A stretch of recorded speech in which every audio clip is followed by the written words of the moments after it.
Dès l'arrivée des premiers Ukrainiens à Bruxelles, le gouvernement a décidé de les impliquer totalement dans sa stratégie. Et donc on a discuté longuement avec eux pour voir quelles solutions ils pouvaient proposer pour leur intégration sur Bruxelles. Le gouvernement a aussi fait confiance à ces grandes administrations pour trouver des solutions. Et donc c'est Actiris, Citydef, Bruxelles Logement, la SLRB qui ont été chargés de définir avec les Ukrainiens les solutions. Et donc on a parlé des Ukrainiens, on a parlé des grandes administrations, mais c'était la même chose avec le secteur privé, qu'il soit associatif ou marchand. Les grandes associations, le CIRE, la plateforme citoyenne, le SAMU social, etc., ont été impliquées dans la stratégie, de même que tout le secteur immobilier pour ce qui relève de la transformation des bureaux en logements.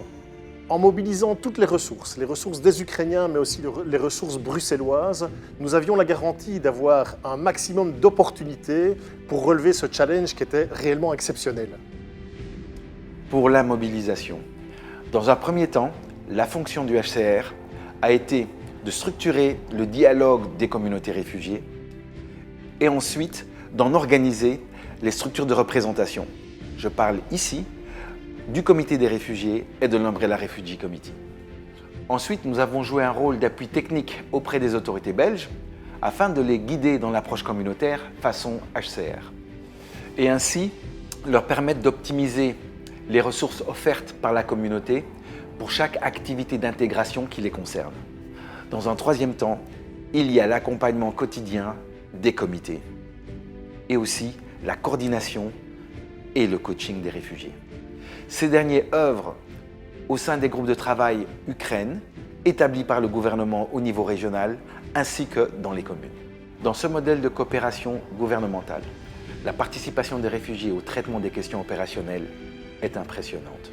Ce qui, par ailleurs, génère un feedback très utile pour les preneurs de décision dans leur planification fine. Ce que le gouvernement bruxellois est en train de réaliser avec les Ukrainiens est une première en Europe et représente un changement de paradigme. Ce modèle va sans aucun doute faire école dans la façon dont on gérera à l'avenir la question des réfugiés en Europe. Комітет підтримки біженців Ukrainian Voice був створений для допомоги в інтеграційних процесах у новому суспільстві для біженців з України. Наша мета – це об'єднання свідомих та активних громадян для того, щоб інформувати, підтримувати, орієнтувати і надавати усі необхідні послуги по всім напрямкам інтеграції.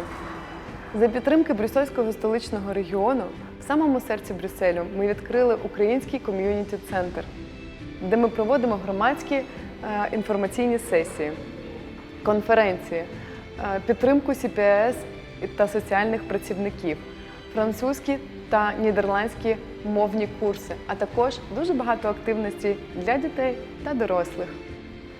Наші мобільні команди для біженців реагують на велику кількість потреб нашої української громади, а також допомагають і підтримують адміністрації, які надають нашим українцям послуги.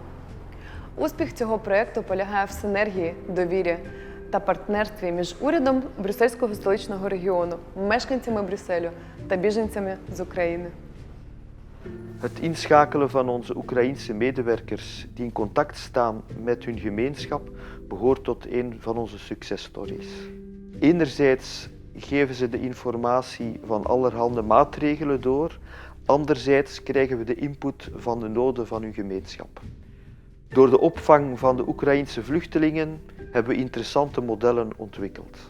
Voor het bereiken van de mensen, voor het mobiliseren van de burgers en voor het ontwikkelen van modellen van huisvesting.